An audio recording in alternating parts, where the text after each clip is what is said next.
नमस्कार प्यारे विद्यार्थियों, श्री शक्ति क्लासेज में आज फिर से आपका स्वागत है। और आहार नाल के अंदर ही हम आज का टॉपिक है हमारे दांत की संरचना। देखो, इससे पिछले वाले वीडियो में हमने देखा था कि जो दांत होते हैं, है ना, वो क्या होते हैं, एक बार दंती, नहीं सॉरी, पहले हमने पढ़ा था विषम दंती। एक बार दंती तो बाद में आया था। सबसे पहले हमने पढ़ा था कि विषम दंती। विषम दंती दांत क्या होते हैं, अलग अलग प्रकार के होते हैं। दांत सारे के सारे जो 32 दांत होते हैं वो एक समान नहीं होते, ये विषम दंती होते हैं। कौन कौन से, कितने प्रकार के होते हैं? 4 प्रकार के। कृतनक, रदनक, अग्रचवर्णक व चवर्णक। 4 प्रकार के हो गए।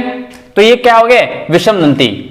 हमने बात की थी कृतनक किस प्रकार के होते हैं, ये भोजन को काटने और तोड़ने के काम आते हैं।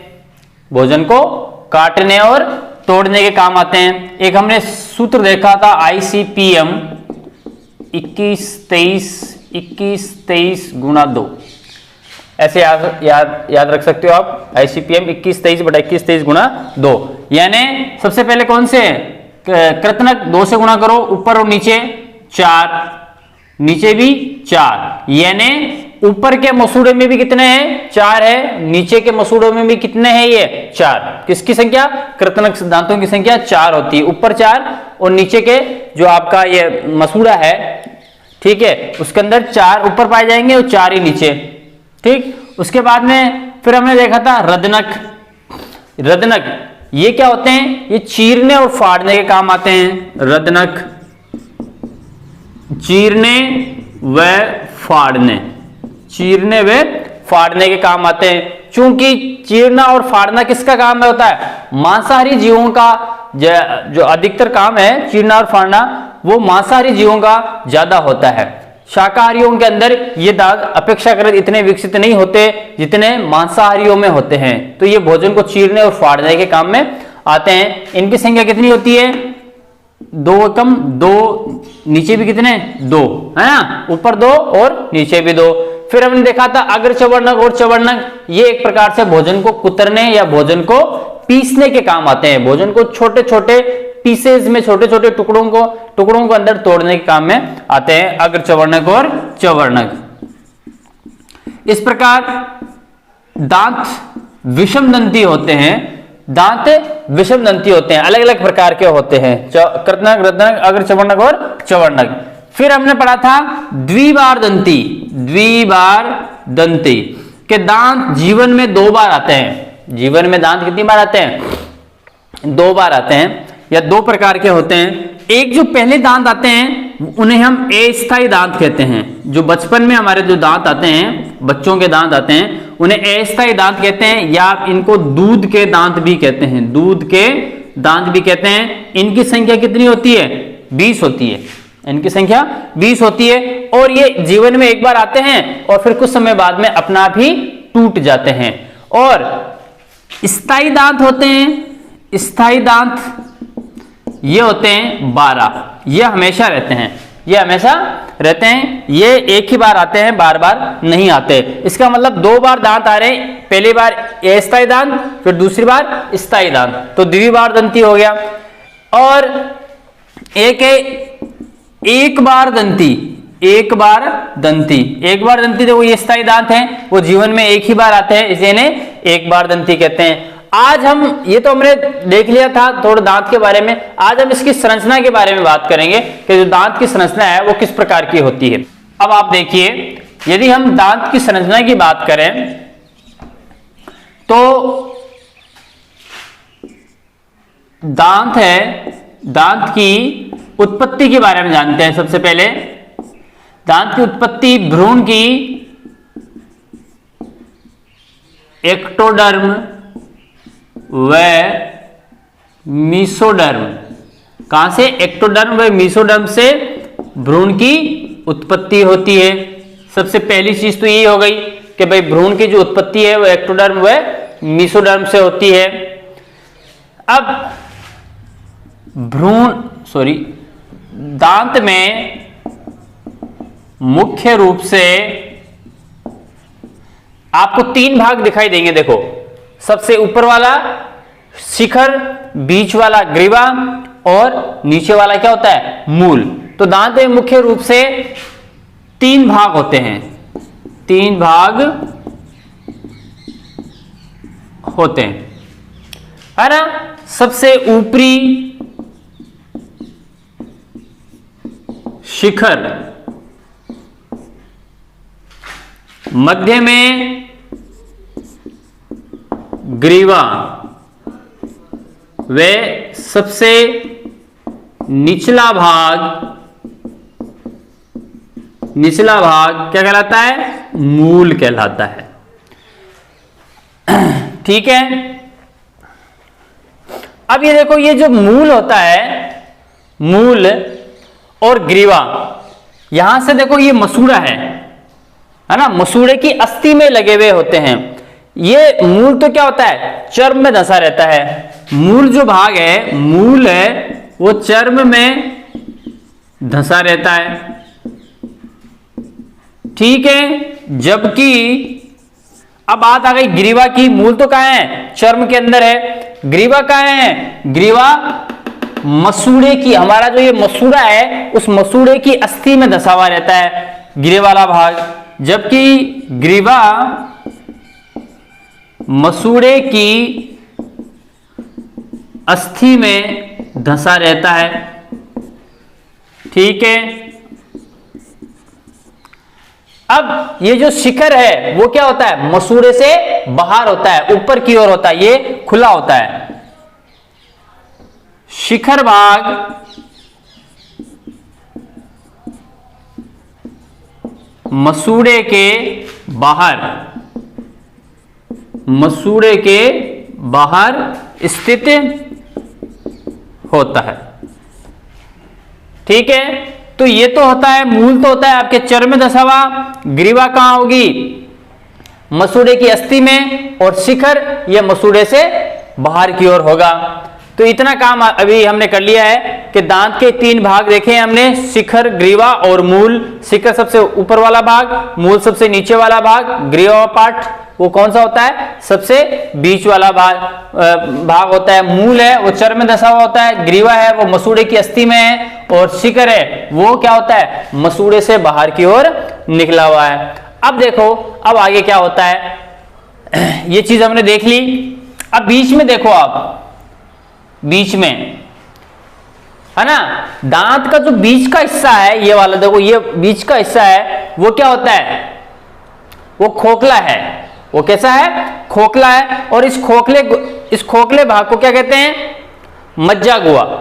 क्या कहते हैं इसको, मज्जा गुहा। दांत के मध्य का भाग खोखला होता है। इस खोखले भाग को ही मज्जा गुहा कहते हैं। बीच का भाग, ये वाला जो पार्ट आपको दिखाई दे रहा है दांत का, ये क्या होता है, खोखला होता है। और इस खोखले भाग को देखो, यहां पर देखो गैप दिखाई दे रहा है ना, ये खोखला, ये बिल्कुल खोखला है ये, इसीलिए इसे हम क्या कहते हैं, मज्जा गुहा कहते हैं। और इस गुहा के अंदर, इस कैविटी के अंदर क्या है, तंत्रिकाएं होती हैं और रुधिर वाहिनियां पाई जाती हैं। दांत की तंत्रिकाएं और रुधिर वाहिनियां पाई जाती है। दांत टूटता में खून आता है ना, तो यहां से ही आ रहा है वो। ठीक है। या कभी जब हम बहुत ज्यादा ठंडा पानी पी लेते हैं, ठंडा पानी पीते हैं, या कोई ऐसी खट्टी चीज खाते हैं, तो हमें झंझनाहट सी होती है दांतों में, तो वो तंत्रिकाओं के कारण होती है झंझनाहट। ठीक है। तो हमने क्या देख लिया कि ये खोखली गुहा होती है। इस गुहा में एक तो क्या होती है, रुधिर वाहिनियां होती हैं, रुधिर वाहिनियां, तथा तंत्रिकाएं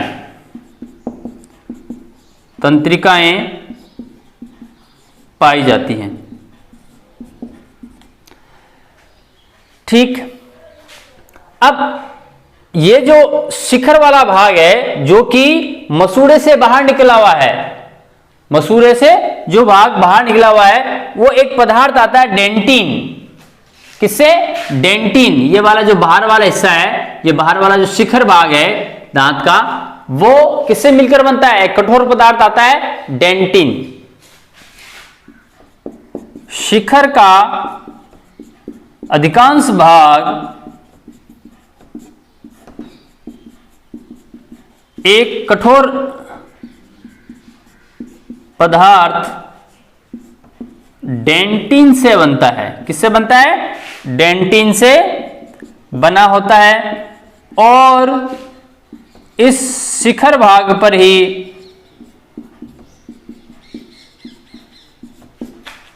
इनेमल की एक परत पाई जाती है। इनेमल की एक परत पाई जाती है और ये इनेमल क्या होती है? सबसे कठोर परत होती है। सबसे दांत को जो सबसे ज्यादा मजबूती प्रदान करता है वो इनेमल ही करती है। ध्यान रखना, आपको जो दांतों के ऊपर जो सफेद सफेद है ना, हमारे जो दांतों के ऊपर जो सफेद सफेद जो परत आपको दिखाई दे रही है, जो हमें सब जब हम दांत देखते हैं हम, तो उसके ऊपर जो सफेद कलर की जो परत पाई जाती है वो क्या होती है? वो इनेमल कहलाती है। दांत बना हुआ है डेंटिन से, जो बाहर वाला भाग निकला हुआ है वो किससे बना हुआ है? डेंटिन से। लेकिन उसके ऊपर जो सफेद सफेद परत पाई जा रही है दांत के ऊपर, वो किससे बनी हुई होती है? इनेमल से। और ये सबसे कठोरतम भाग है। ध्यान रखना, ये इनेमल सबसे कठोरतम भाग है। इसी कारण दांत क्या होता है? दांत बहुत मजबूत होता है। अब इतनी बात कर ली हमने, लेकिन एक चीज और है कि इसके जो मूल है, इस मूल के अंदर एक छिद्र भी पाए जाते हैं, है ना। दांत के अंदर, दांत की जो मूल है उस मूल के अंदर क्या पाए जाते हैं? छिद्र पाए जाते हैं। इस छिद्र को कहते हैं शीर्ष छिद्र। क्या कहते हैं इसे? शीर्ष छिद्र। यानी इस मज्जा के मूल के अंदर या दांत के मूल के अंदर नीचे की ओर एक छिद्र पाया जाता है जिसे शीर्ष छिद्र कहते हैं, एपिकल पोर जिसे बोलते हैं। इसके अलावा यदि हम बात करें कि दांतों की जो वृद्धि होती है, दांतों की जो वृद्धि होती है उसमें वो वृद्धि किस कारण होती है? इन तंत्रिकाओं और रुधिर वाहिनियों के कारण वृद्धि, दांत है वो वृद्धि करता है। दांत जो बढ़ता है वो तंत्रिकाओं के कारण और रुधिर वाहिनियों के कारण ही वृद्धि कर पाता है। ठीक है, जो कि इसके जो मज्जा गुहा है वहां पर स्थित होते हैं। तो इस प्रकार ये दांत की संरचना है। फिर से देख लीजिए, 3 भाग होते हैं दांत के, शिखर, ग्रीवा और मूल। इसकी जो उत्पत्ति होती है दांत की, वो भ्रूण के एक्टोडर्म और मेसोडर्म से होती है। 3 भाग हैं। सबसे नीचे वाला भाग मूल, बीच वाला भाग ग्रीवा और सबसे बाहर निकला हुआ भाग कौन सा होता है? शिखर। मूल चर में धंसी हुई होती है, ग्रीवा मसूड़े की अस्थि में धंसी हुई है और शिखर है वो बाहर आपको खुले में दिखाई देगा। फिर हमने बात की है कि अंदर क्या होती है? एक खोखली गुहा होती है जिसे मज्जा गुहा कहते हैं। इन दांत का जो मध्य का भाग है वो खोखला है, इसे हम केविटी कहते हैं, मज्जा गुहा कहते हैं। इसके अंदर क्या उपस्थित होती है? तंत्रिकाएं और रुधिर वाहिनियां उपस्थित होती हैं। इसी के कारण, इन्हीं तंत्रिकाओं और रुधिर वाहिनियों के कारण दांत क्या करता है? सक्रियता दिखाता है, अपनी वृद्धि करता है। फिर हमने देखा है कि भाई जो मूल है वो चर्म में धंसा हुआ है, ग्रीवा है वो मसूड़े की अस्थि के अंदर धंसा हुआ होता है और शिखर भाग है वो क्या होता है? मसूड़े से बाहर निकला हुआ होता है। ये जो शिखर का भाग है दांत का, वो डेंटिन नामक एक कठोर पदार्थ से बना हुआ होता है और इसके ऊपर भी एक बहुत कठोरतम परत पाई जाती है जिसे हम क्या कहते हैं? इनेमल कहते हैं। इनेमल के कारण ही दांत सबसे कठोर पदार्थ बन जाता है। ठीक है, इसके शीर्ष के अंदर, मूल के शीर्ष यानी सबसे नीचे की ओर यहाँ पर एक छिद्र पाया जाता है जिसे एपिकल पोर या शीर्ष छिद्र कहते हैं। तो ये है आपके दांत की संरचना। जो हम आहार नाल पढ़ रहे हैं, आहार नाल में हमने देखो पहले हमने क्या पढ़ लिया? हम क्या पढ़ रहे थे? मुख, है ना, और मुख गुहिका। तो मुख पढ़ लिया हमने और मुख गुहिका पढ़ ली। मुख गुहिका के अंदर जो चीज दांत है, मुख के अंदर ही आते हैं दांत, तो हमने मुख गुहिका पढ़ ली है और मुख गुहिका के अंदर पाए जाने वाले दांत के बारे में हमने जानकारी ले ली है। जीभ के अंदर, जीभ के बारे में हमने पढ़ लिया। ठीक है, स्वाद कलिकाएं वगैरह पाई जाती हैं। जो लार ग्रंथियां हैं वो उसके बाद में, इसके आगे पार्ट के अंदर आएगा, अभी उसमें नहीं है वो। और अब हम चलते हैं, तो मुख गुहिका की बात हो गई, उसके बाद में फिर आगे भोजन कहा जाता है ग्रसनी में, है ना, फिर ग्रसिका में, इस प्रकार। अब दूसरा है आपका, दूसरा देखिए ग्रसनी। ग्रसनी, अब हमने देखा था यहां से देखो इस प्रकार ये ग्रसनी थी, यहां पर हमने देखा था मुख गुहिका, है ना, और ग्रसिका, इसके नीचे वाला पार्ट कौन सा था, ग्रसिका। फिर यहां पर हमने देखा था ये यकृत था, है ना, फिर इस प्रकार ये अमाशय था, फिर छोटी आंत थी, फिर मलाशय वगैरह। तो ग्रसनी, तो अब ये देखो ये ग्रसनी किस किस के मध्य स्थित है, ये मुख गुहिका और ग्रसिका के क्या होता है, मध्य स्थित होती है। ग्रसनी मुख गुहिका तथा ग्रसिका के मध्य स्थित होती है ग्रसनी। पहली चीज हो गई, मुख गुहिका और ग्रसिका के मध्य कौन सी होती है, ग्रसनी। अब एक चीज है, अब यहां से ये मुख गुहिका है, देखो यहां से ये मुख गुहिका है और यहां पर है, तो मुंह से तो क्या होती है, वायु हम बाहर निकालते हैं ना, श्वसन के दौरान वायु मुंह से बाहर निकलती है, तो इसमें से, और भोजन का जो भोजन के कण हैं, भोजन है वो भी इसके द्वारा जाता है ना, तो ग्रसनी द्वारा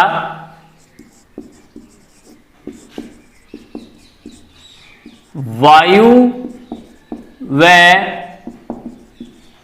भोजन दोनों क्या होते हैं, गुजरते हैं।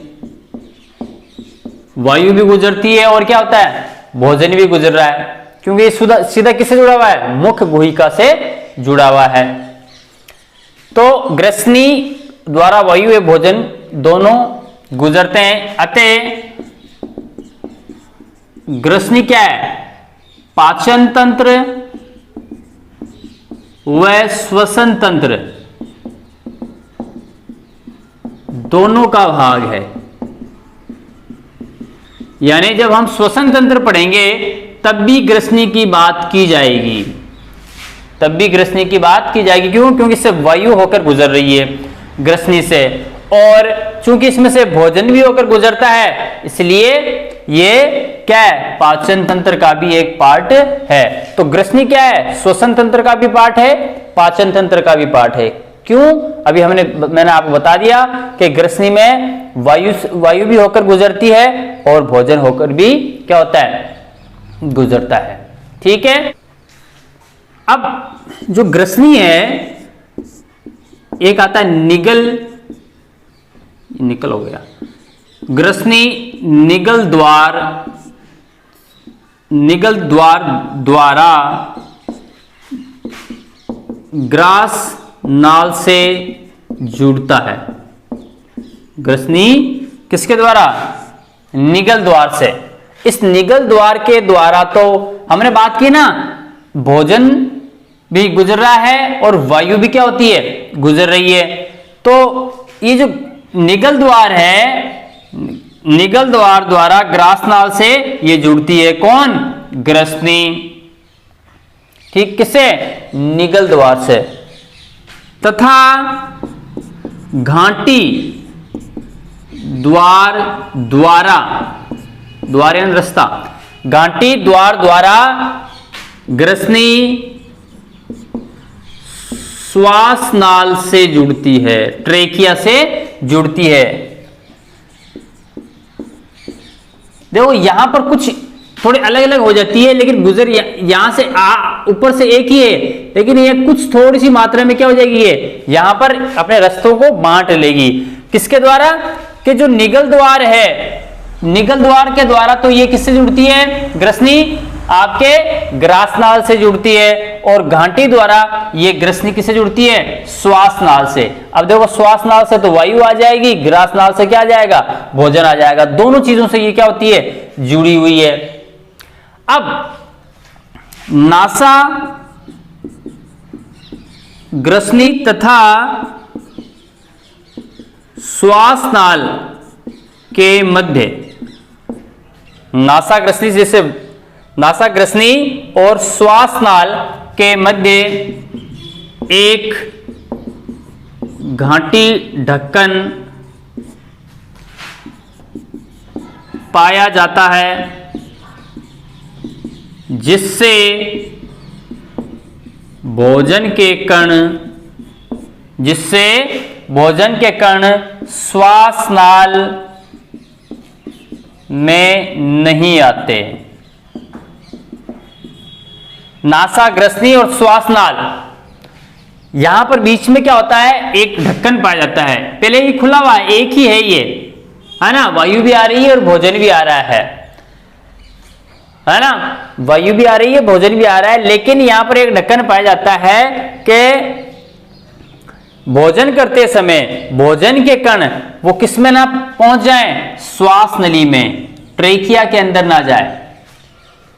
ट्रेकिया के अंदर भी जा सकते हैं, श्वास नली के अंदर भोजन के, कभी कभी अब देखो हमें भोजन करते करते एकदम से स्टूक आ जाती है ना, क्यों? क्योंकि कुछ भोजन के कण है वो हमारे कहां पहुंच जाते हैं, श्वास नाल में। तभी तो बोलते हैं कि बात करते समय, खाना खाते समय हमें बात नहीं करनी चाहिए। क्यों? क्योंकि फिर उसमें संभावना हो जाती है कि जो भोजन के कण है वो श्वास नली के अंदर, श्वास नाल या ट्रेकिया के अंदर जा सकते हैं। इसीलिए हम जब भोजन करते हैं तो हमें ऐसा होना चाहिए, कम से कम बातचीत करनी चाहिए। तो यहाँ नासा, ग्रसनी और श्वासनाल के मध्य क्या होता है, एक यहाँ पर एक ढक्कन पाया जाता है जिसे एपिग्लोटिस कहते हैं, या घाटी ढक्कन भी कहते हैं, इसे एपिग्लोटिस भी कहते हैं। ये क्या करता है कि जैसे ही भोजन हम लेते हैं तो इस ढक्कन, यहाँ पर क्या होगा, दोनों पास पास में है, ग्रासनाल और श्वासनाल पास पास में है, तो जो श्वासनाल है उसके ऊपर एक ढक्कन पाया जाएगा, वो ढक्कन क्या हो जाएगा, बंद हो जाएगा। मानो यहाँ पर एक ढक्कन है, यहाँ से ये श्वासनाल आ रही है और यहाँ से एक ग्रासनाल है, तो यहाँ पर ऊपर की ओर यहाँ पर क्या हो जाएगा, एक ढक्कन होगा। वो ढक्कन क्या करेगा, इस श्वासनाल को ऊपर से बंद कर देगा। जैसे श्वासनाल बंद होगी फिर भोजन इधर साइड में से आता रहेगा और श्वासनाल के अंदर भोजन नहीं जाएगा। जब हम बातचीत करते हैं, है ना, जब हम बातचीत करते हैं, बोलते हैं, तो हो सकता है ये ढक्कन क्या हो जाए, कुछ मात्रा में खुल जाए। और जब ये खुल जाएगा तो ऊपर से तो ये एक ही आ रहा है ना, ऊपर से तो ये जो ग्रसनी है वो एक ही है, तो वायु भी गुजर रही है और भोजन के कण भी गुजर रहे हैं। लेकिन नीचे आने के बाद में ये थोड़ा सा अलग हो जाती है, श्वासनाल और ग्रासनाल में विभक्त हो जाती है, लेकिन ऊपर से तो एक ही है। तो ऊपर से भोजन आ रहा है, हम बातचीत कर रहे हैं और ये जो श्वासनाल है वो खुली हुई है, तो फिर भोजन के कण इसके अंदर पहुंच जाएंगे, है ना। लेकिन ऐसा होता नहीं, यहाँ पर ये एपिग्लोटिस है, ये घाटी ढक्कन है, ये क्या हो जाती है, बंद हो जाती है, श्वासनाल को बंद कर देती है। फिर भोजन ही ग्रसनी से होकर नीचे की ओर ग्रसिका तक पहुंचता है। अब तीसरा पार्ट आता है आपके ग्रसिका। देखो हमने क्या क्या देख लिया, हमने मुख गुहिका देख ली, मुख गुहिका के अंदर जीभ थी, उसके बारे में पढ़ा कुछ। उसके बाद में हमने मुख गुहिका के अंदर ये दांत था, दांत की संरचना के बारे में पढ़ लिया, है ना, पूरा संपूर्ण। उसके बाद में फिर हमने ग्रसनी के बारे में पढ़ लिया। ग्रसनी के बाद में क्या आता है, ग्रसिका। क्या आता है ये, ग्रसिका।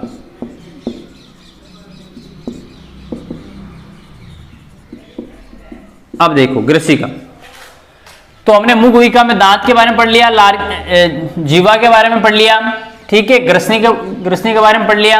अब ग्रसनी के नीचे आता है आपके ग्रसिका। तो आप चित्र में देख के आप बता सकते हैं कि किसका, ग्रसिका कहाँ है, ग्रसनी और अमाशय के मध्य स्थित होती है ये, है ना। ग्रसिका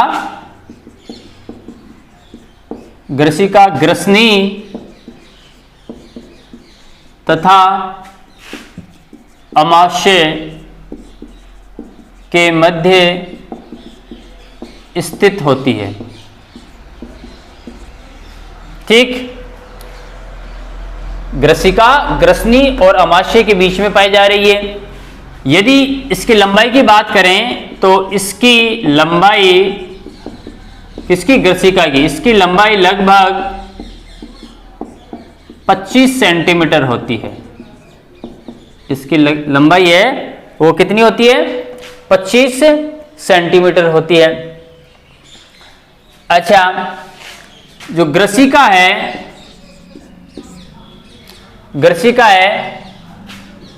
एक नलिका के रूप में होते हुए, नलिका के समान आ रही है ना, नलिका के समान आ रही है, और इस प्रकार यहां आकर मान लो ये कहां पर खुलती है? आमाशय में। ठीक है, नलिका के रूप में होते हुए आमाशय में आकर खुलती है। तो ग्रसिका है वो आपके एक जे आकार, अंग्रेजी के जे आकार के समान कुंडलित नलिका होती है और ये कुंडलित नलिका कहां पर आकर खुल जाती है? ये आ जाती है आपके एक थैलीनुमा संरचना, एक थैलीनुमा संरचना जिसे हम अमाशय कह रहे हैं, इस अमाशय के अंदर आकर ये खुल जाती है।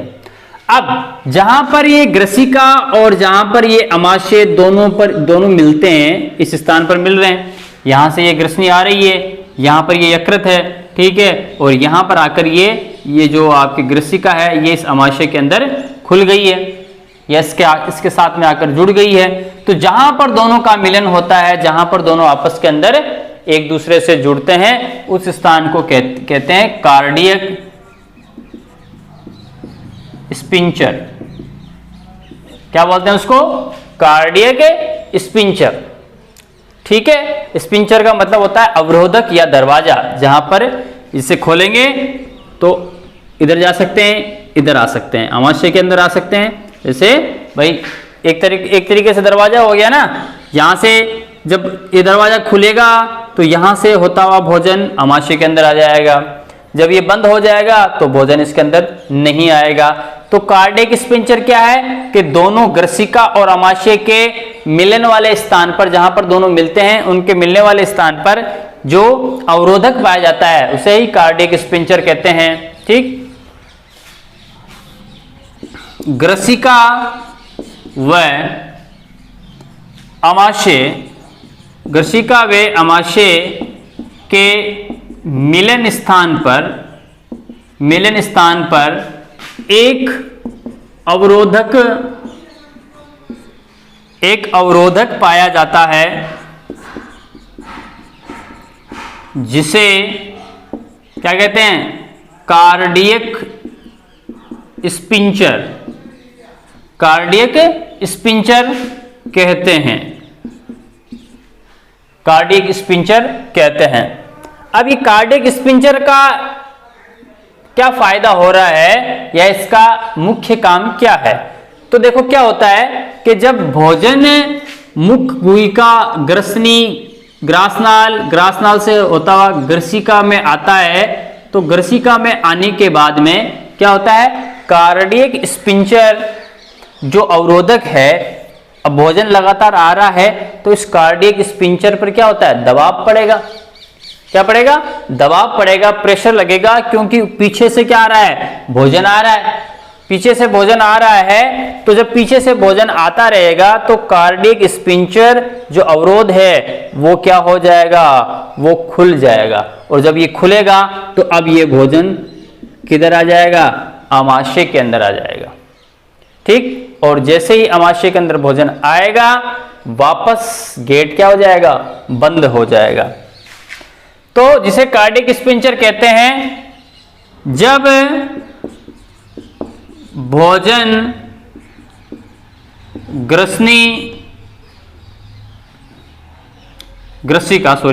जब भोजन ग्रसिका से होते हुए जाता है तो यह स्पिंचर खुल जाता है और भोजन कहां पहुंच जाएगा?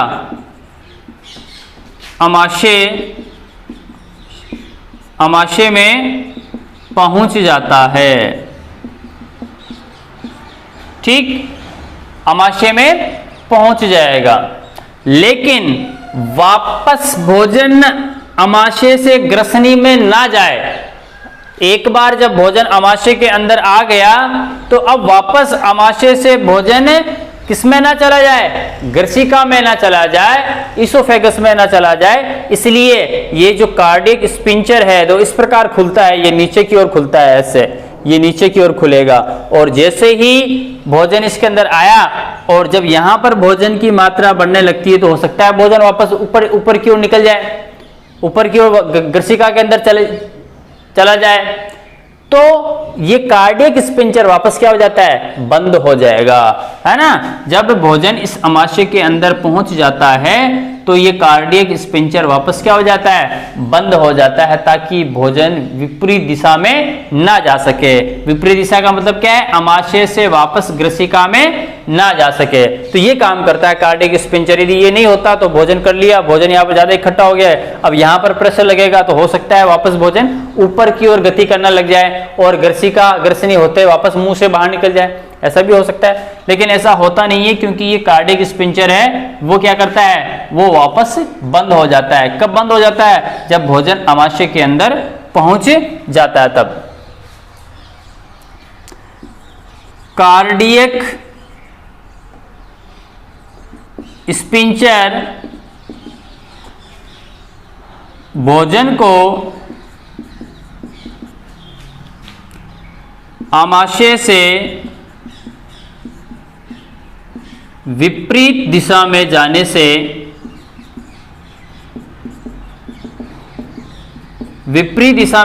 से रोकता है ना। अमाशय क्या करेगा, इस भोजन को ग्रसिका में, विपरीत दिशा हो गई, सही दिशा तो क्या है, ऊपर से नीचे की ओर, ये सही दिशा आ रही है, तो अमाशय क्या करेगा, एक कार्डियक स्पिंचर क्या करेगा कि इस भोजन को विपरीत दिशा में, ये विपरीत दिशा है, अमाशय से ग्रसिका की ओर विपरीत दिशा है, ग्रसिका से अमाशय की ओर विपरीत दिशा नहीं है, तो कार्डियक स्पिंचर यहां से भोजन आया, अमाशय के अंदर पहुंच गया, स्टोमच के अंदर पहुंच गया भोजन, अब ये कार्डियक स्पिंचर क्या हो जाएगा, बंद हो जाएगा, जिसके कारण ये अमाशय से भोजन वापस ग्रसिका की ओर ना जा सके। ठीक है, अब इतनी बात हो गई। इसके अलावा जो ग्रसिका है, ग्रसिका द्वारा म्यूकस, एक चिपचिपा पदार्थ आता है, म्यूकस वे श्लेष्मा पदार्थ स्त्रावित किए जाते हैं। म्यूकस और श्लेष्मा पदार्थ स्त्रावित किए जाते हैं। ये काम क्या है इनका, म्यूकस का और श्लेष्मा का, कि भाई ये भोजन को ज्यादा कुछ नहीं, चिपचिपा बना देते हैं, चिपचिपा बना देते हैं। अब ये चिपचिपा बनाने से क्या फायदा हो रहा है, यदि चिपचिपा ना बनाया जाए तो क्या हो जाएगा, वो भी देखेंगे अभी हम। तो इतना हमने देख लिया कि ग्रसिका द्वारा म्यूकस और श्लेष्मा का स्त्रावण किया जाता है, और ये जो म्यूकस और श्लेष्मा है ये भोजन के साथ मिलकर भोजन को क्या बना देंगे, थोड़ा सा चिकना बना देंगे, चिपचिपा बना देंगे। एक चीज विशेष रूप से ध्यान रखना कि इस ग्रसिका के अंदर किसी भी प्रकार की कोई पाचक ग्रंथि या कोई पाचक एंजाइम्स नहीं पाए जाते, है ना, कोई पाचक ग्रंथि या कोई पाचक एंजाइम्स नहीं पाए जाते। चूंकि इस ग्रसिका के अंदर पाचक ग्रंथि भी नहीं है, पाचक एंजाइम्स भी नहीं है, तो यहां पर भोजन का हम देखेंगे, यहां यानी ग्रसिका में यहां भोजन का किसी भी प्रकार का क्या नहीं होता, पाचन नहीं होता। क्यों पाचन क्यों नहीं हो रहा है, पाचन इसलिए नहीं हो रहा है क्योंकि ग्रसिका के अंदर ना तो कोई पाचक ग्रंथि है, ना कोई किसी भी प्रकार के पाचक एंजाइम्स है। तो अब हम जानते हैं कि भोजन का जो पाचन करने में सहायक कौन होते हैं, या तो पाचक ग्रंथियां होती है या पाचक एंजाइम्स होते हैं, दोनों चीज यहाँ पर अवेलेबल नहीं है। तो यहाँ किसी प्रकार का कोई इस ग्रसिका के अंदर किसी भी प्रकार का क्या नहीं होगा, पाचन नहीं होगा। लेकिन हमने एक बात यहाँ पर मैंने पहले कर दी कि यहाँ पर म्यूकस और श्लेष्मा का स्त्रावण किया जाता है, जिसके कारण भोजन कैसा हो जाता है, भोजन हो जाएगा आपके चिपचिपा हो जाएगा। तो भाई अब चिपचिपा होने से क्या फर्क पड़ जाएगा, तो ग्रसिका के अंदर पाचन वाला काम तो हो ही नहीं रहा, लेकिन कुछ काम तो ये करेगा। तो ग्रसिका क्या करती है, एक प्रकार की गति करती है, क्रमाकुंचन गति करती है ग्रसिका, यानी भोजन पर प्रेशर लगता है। जैसे मान लीजिए ये ग्रसिका है, ये ग्रसिका है, ग्रसिका के अंदर ये भोजन है, तो एक बार ये जो ग्रसिका है वो क्या हो जाएगी, सिकुड़ेगी, फिर फैलेगी, सिकुड़ेगी, फिर फैलेगी। तो जब इस प्रकार ये क्रमाकुंचन गति होगी, देखो जैसे मैं हाथ को कर रहा हूं जिस प्रकार, उस प्रकार जब गति होगी तो इसके अंदर क्या होता है, भोजन है, और भोजन क्या होगा, इसके भित्ति पर पाए जाने वाले जो म्यूकस और जो श्लेष्मा जिसने स्त्रावित किया इसकी भित्ति ने, इस कारण भोजन कैसा हो गया, चिपचिपा हो गया, बड़ा लसलसा सा हो गया। और ये अभी क्या कर रही है, क्रमाकुंचन गति कर रही है। क्रमाकुंचन गति करने के कारण अब ये भोजन धीरे धीरे क्या होगा, आगे की ओर खिसकना शुरू हो जाएगा। इस क्रमाकुंचन गति के कारण भोजन आगे की ओर खिसकना शुरू हो जाए, क्योंकि यहाँ पर तो कोई पाचन तो हो ही नहीं रहा, तो ये क्रमाकुंचन गति के कारण भोजन आगे खिसकेगा। और आगे हमें पता है यहाँ पर कार्डियक स्पिंक्टर है, जब यहाँ पर दबाव पड़ेगा तो ये कार्डियक स्पिंक्टर क्या हो जाएगा, खुल जाएगा, और इस क्रमाकुंचन गति से होता हुआ भोजन कहाँ पर आ जाएगा, अमाशय के अंदर पहुंच जाएगा। तो अब अमाशय के अंदर भोजन किस प्रकार आता है और क्या क्या इसके अंदर आगे इसमें परिवर्तन होता है भोजन के अंदर, ठीक है, वो हम नेक्स्ट वीडियो में पढ़ेंगे। तब तक धन्यवाद।